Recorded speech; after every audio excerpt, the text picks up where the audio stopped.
number 9, number 9, number 9. If you recognize that, you know the Beatles' White Album pretty well. But if you don't, I'll clue you in. I'm Ron Drodos from keyboardimprov.com, and this is the 9th installment of my complete Beatles piano improv series. And as I said, I think in the first one, I'm going to go through all the Beatles songs, but I didn't know if I'd ever be able to do Revolution 9, which is on the White Album, because it's not really a song, it's a sound collage in the style or spirit of the classical composer, avant-garde classical composer, Karlheinz Stockhausen.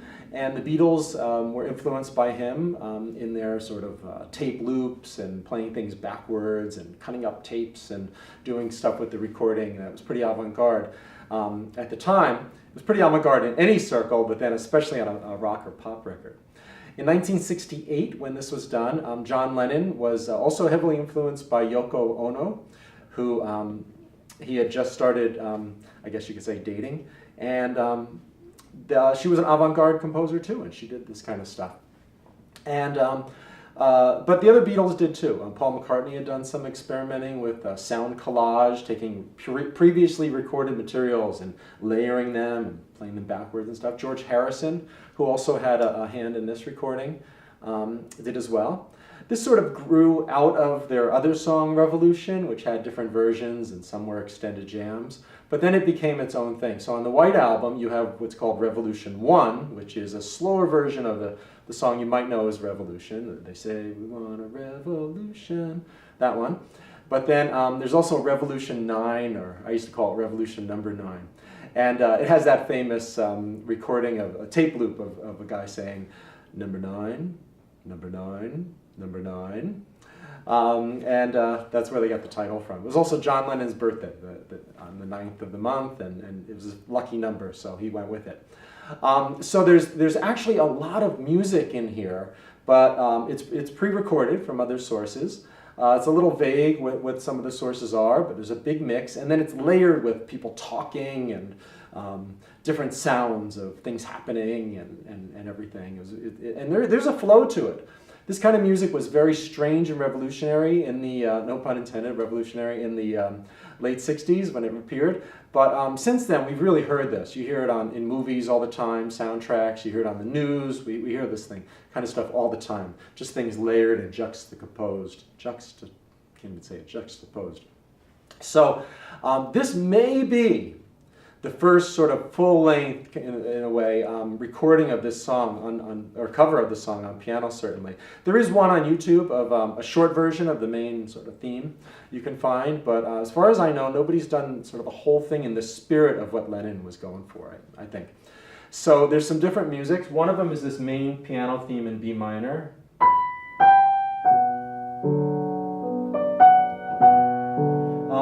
It sounds like Chopin, like a simple version of Chopin. I looked through Chopin's music, several collections of mazurkas, waltzes, B minor sonata, anything in B minor, and I couldn't find it. So it's probably another 1800s, 19th century composer, or something contemporary in that style, maybe from a movie soundtrack. I don't know. It was obviously in the library at sound library at Abbey Road Studios at the time. They found it. There's sort of a jumbled up version of some of Schumann's symphonic etudes. It's impossible to play exactly like it is on the recording because they just cut the tape and maybe even did some of it backwards, and it's kind of fun. There's some Sibelius symphony, there's some Vaughan Williams choral pieces, there's this big orchestral thing like that. There's some C major stuff in there. So what I thought I would do is just sort of use it as a piano improv, and at the same time get into the spirit, what I can take of what Lennon did, and sort of go to some avant-garde random stuff at the same time, and just big walls of sound, and just see where this takes me. I'm really excited to do this, and I have no idea how this is going to come out. So go on this journey with me if you like, and we'll see. Like I said, as far as I know, this may be the first full-length kind of recording or production of this that I know of. So wish me luck. If I have enough nerve, I might do the number 9 a few times. I know you're either thinking, don't do it, or go for it. We'll see. But enjoy.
Well, there we go.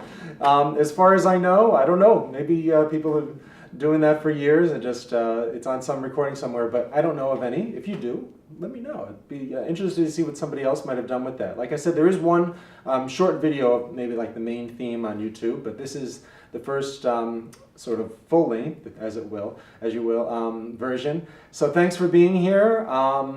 Try it yourself sometime. It's kind of fun to do that, you know, just let loose and try different things that we can't do in every other song. So thanks for being here on my complete piano series of the Beatles, and see you in number 10.